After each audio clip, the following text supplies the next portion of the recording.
This is the address that Mr. Danko has on his website. And it looks abandoned. What?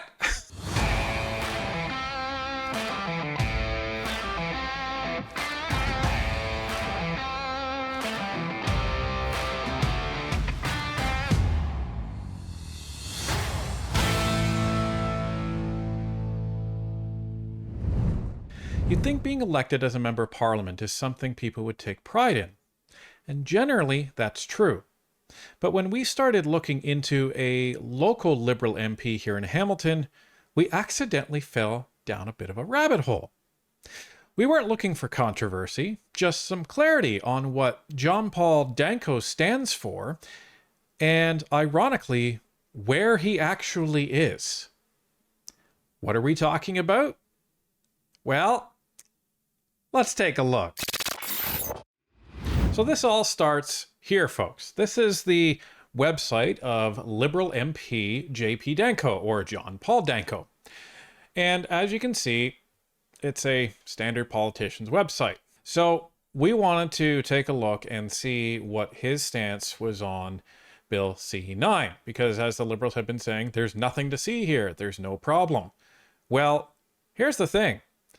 If you actually look at what they're putting out to the public, that's what they're saying. There is nothing to see here because they're not doing anything wrong.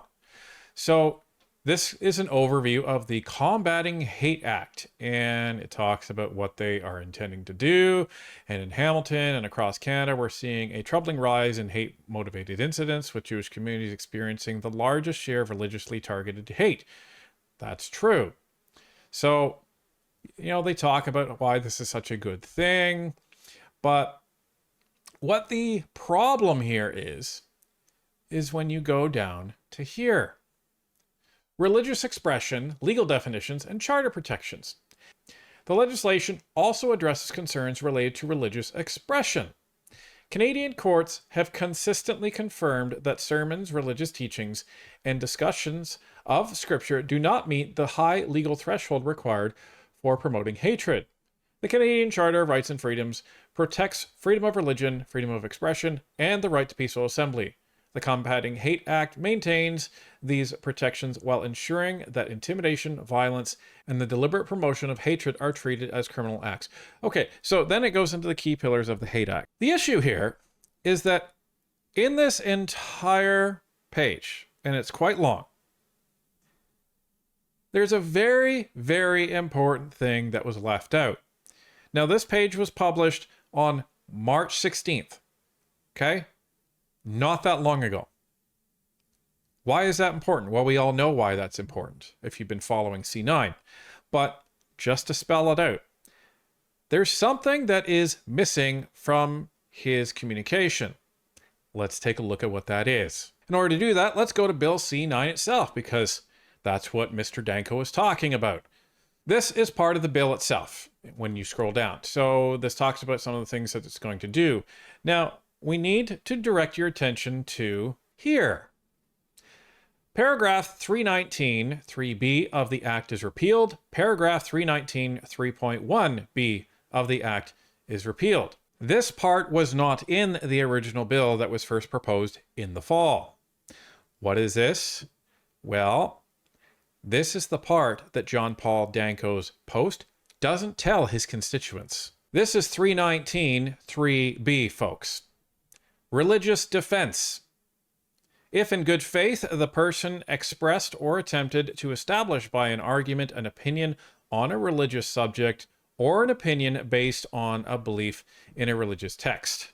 And the other one that they repealed, religious defense, subsection 2.1. No person shall be convicted of an offense under subsection 2.1, 3.1b, if, in good faith, they expressed or attempted to establish by an argument an opinion on a religious subject or an opinion based on a belief in a religious text. So Mr. Danko is trying to say, well, you know, the court has a very high test for this. Well, yeah, it has a high test for this because there was something to test against. Now they're taking that out of the criminal code. And they'll have you say, oh, but don't worry, it's in the charter. Right. Because we all know what a commitment the Liberals have to upholding our charter rights. That's why Mark Carney is appealing the decision by the Federal Court of Appeal on the Emergencies Act that the government actually violated and implemented the Emergencies Act unconstitutionally and unjustly. So you want us to believe that, oh, just because it's in the charter, no problem at all. Right. But why aren't you being honest with your constituents, JP? Well, we wanted to get to the bottom of that. So we went to another section on his website to find out how we could get in touch with Mr. Danko. When you click on contact, this is where it takes you. Please contact our office. So this is the ironic thing. So if you want to contact their office, you have to put in your name, your email, your phone number, country, address, city, postal code, subject, and a message. And then that sends them a message. We said, well, we don't want to just send in a form email. We want to talk to them. So we kept scrolling. This is down at the bottom of the website. Contact us. 1686 Main Street West, number 3. So we're like, but why don't you have a phone number here? You must have a phone number. You don't have a phone number on your website. Fine. Well, there's almost always a phone number on Google Maps, right? Well, here's the problem. When you go into Google Maps and you look for MP John Paul Danko or JP Danko's office, you don't find anything. So we're sitting here thinking, what? What do you mean? How could you not have an office? But they have the address there. So we said, okay, well, let's go for a little drive. So when you actually look up that address, you see this, Philomena Tassi, MP. Well, here's the problem. Philomena Tassi isn't a member of parliament anymore. Philomena Tassi was the previous Liberal member of parliament for Hamilton West and Castor Dundas. Okay, so maybe he's just using that office. So when you actually click on it, this is what it says. Closes soon. Well, wait a minute. Surely that can't be the office. It says Philomena Tassi, MP. And it has a phone number there. But that's not the phone number. There is no phone number on Mr. Danko's website. Okay. So now what? Well, we went down there and this is what it looks like now. This is the address that Mr. Danko has on his website. And it looks abandoned. There's no sign. There's no evidence of anything actually in that building. There's nothing there. Or at least there looks like there's nothing there. But we took a closer look.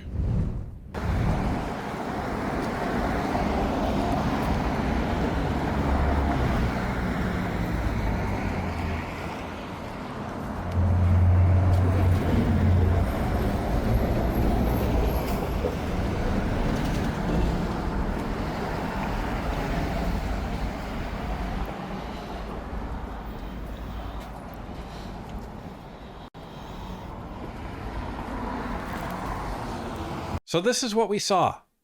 We saw a piece of paper taped to the front door, and it says MP Danko and has a phone number and his email address.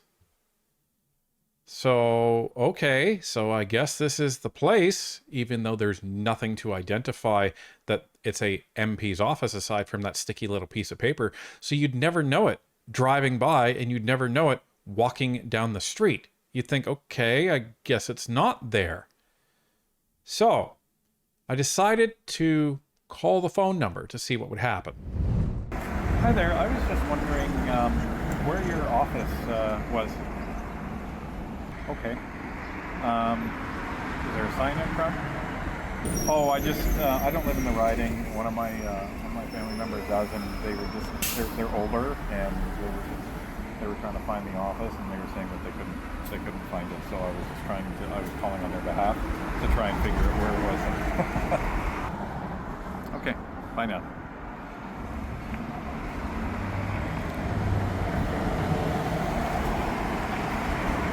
So I just called MP Danko's office because there's no sign, and there's just a sad little sign out front that just says MP Danko and then the phone number. And what they said was they're in the midst of moving, but from what we understand, they've been moving for about a year now. So there's no sign out front. There's almost no indication that anyone's even there. And they said that it's by appointment only. You can't just walk in. Not like our member of parliament, Ned Keurig, who has an open door policy. You can just walk in whenever you like and get help from them. So apparently you, as a constituent, you have to ask his office in order to actually make an appointment. Unreal. Unreal. Especially when there's no sign, there's no nothing. So, ladies and gentlemen, MP Danko's office, non-existent. Representation, non-existent. Crazy. Absolutely crazy. Nobody there. So what they expect you to do is go to their website, click contact. If you don't want to fill out their form, you may say, all right, I'm just going to go down and see them in person. And you go there, nobody's there, and then they leave you a phone number. And then you call the phone number, and then they say, please make an appointment. Come back later. What? What? The appointment thing kind of makes sense if it's actually listed on their website with a phone number, but it's not. Now, it gets even better, folks, because we pulled the expense report for John Paul Danko, and here it is. This is for the last quarter of 2025. This is the top part, and here's the next part. So down about the middle, you can actually see this. This is the actual office rental. And we went one step further to confirm that this actually was the place, and this actually was the place. This is actually a place that is listed under Campus Living Centers, ITF, Canadian Student Living. So it's an office rental for what looks like to be $2,830 a month. So the question is what the heck kind of financial and fiduciary responsibility is Mr. Danko even executing on Canadians' behalf when he's renting an office that he doesn't even use? Contrast this with our MP, as I said, Ned Keurig. So this is our MP, Ned Keurig. This was last summer. Now, he also inherited an office, but by a Liberal MP, and he managed to move into that office, put up his signage, and then turn around, find a new office just down the street, and then move to that office, get new signage up. So this is crazy that what they're trying to say is, oh, well, you know, it's taken a while. They said that they're going to be moving up and it's going to take until May because they were sorting out leasing. But this is what you can do in his office. You can literally come in, walk right in the front door. His team is waiting for you. You can talk to somebody right then and there. You don't have to make an appointment because conservative teams are there to serve their community. They understand that they are there to serve. You are the master. They are the servant, as they are fond of saying. This is the difference. Like, it's night and day. John Paul Danko has had almost a year to sort out his office. And we know that he's never had a sign up there because he hasn't even changed the Google information there. So for almost a year, there's been virtually no office. They've been intending on moving this whole time. It's crazy.